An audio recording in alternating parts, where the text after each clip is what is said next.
What is going on, guys? Welcome back. Commentary for you. I want to thank my sponsor, Steel Supplements. Link and discount code down in the description. You also hear me talk about my Glance LED. This is from today's game. I'm literally getting real-time updates from other games around the league while I'm watching the Baltimore Orioles. That's what makes this unit so impressive. No subscription fees. You simply plug it in and you get real-time data from MLB, NBA, NHL, NASCAR, UFC, you name it, it does it. All you need to do is buy a unit, and I'm telling you, you are not going to know how you got by without it. Grayson Rodriguez looked fantastic today. Incredible pitch mix, 4 hits, a home run, 6 innings. The changeup looked as good as it ever has. His speed's consistent, stayed mid to high 90s the whole time he was in the game. We did get a bit of rain in this game around the midway point. Did kind of bring in 2 wild pitches, one of which Adley Rutschman couldn't contain, but he responded with a strong strikeout of Anthony Rendon.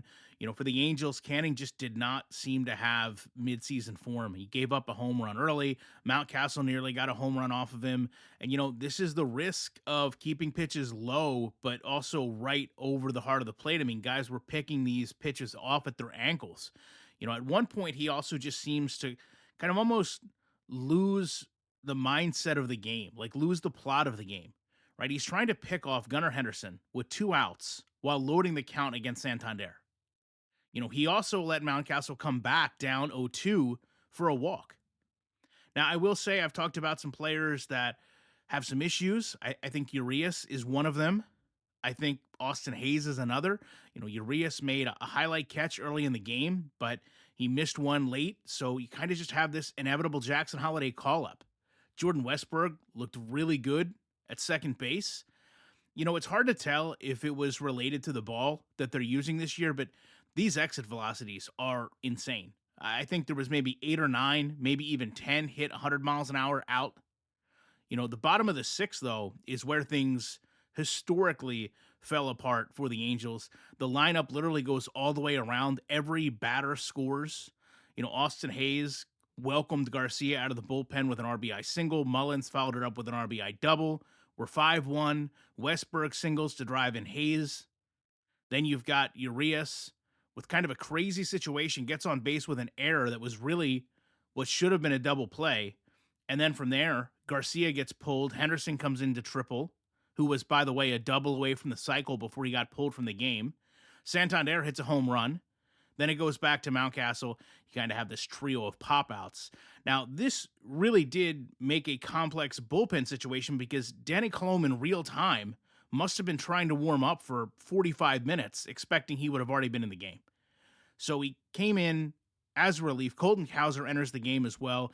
And it honestly just seemed like Danny didn't have his rhythm because he had warmed up for so long. I think he actually stopped his warm-up sequence and then started again.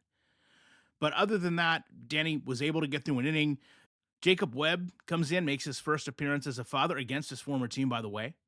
And we get a strikeout, 2 pop-ups, probably the best look we have out of the bullpen this game.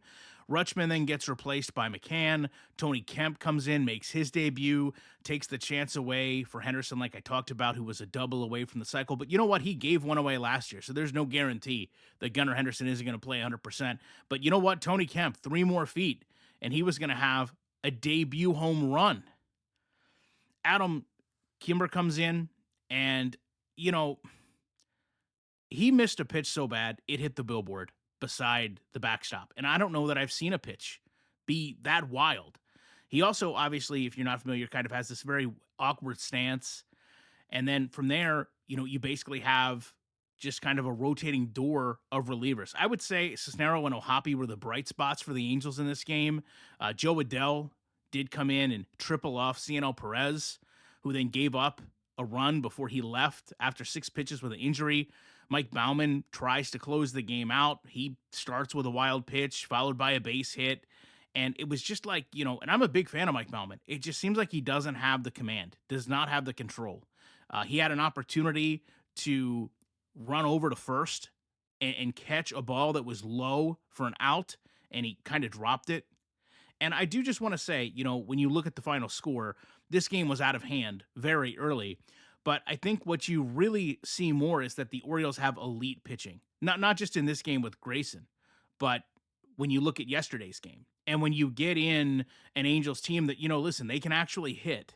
They're going to put 3 or 4 runs on the board out of 5 to 7 hits. It's just going to happen. It's not like the Orioles completely melted down.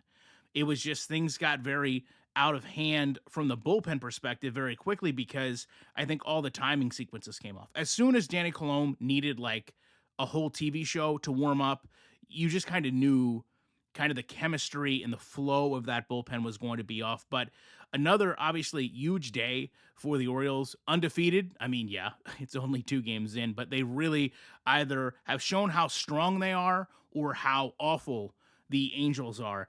And I do just also want to close this out by making a mention. If you notice, this game has just ended, right? And you have MLB The Show coming in here and actually already has the lineups, the stats. When I talk about reasons I love this game, reasons why I can continue to play this game, it's exactly for reasons like that. So I wanted to get this up early because you guys know, big UFC fan, UFC card Atlantic City, thought about going up there today, but I chose not to.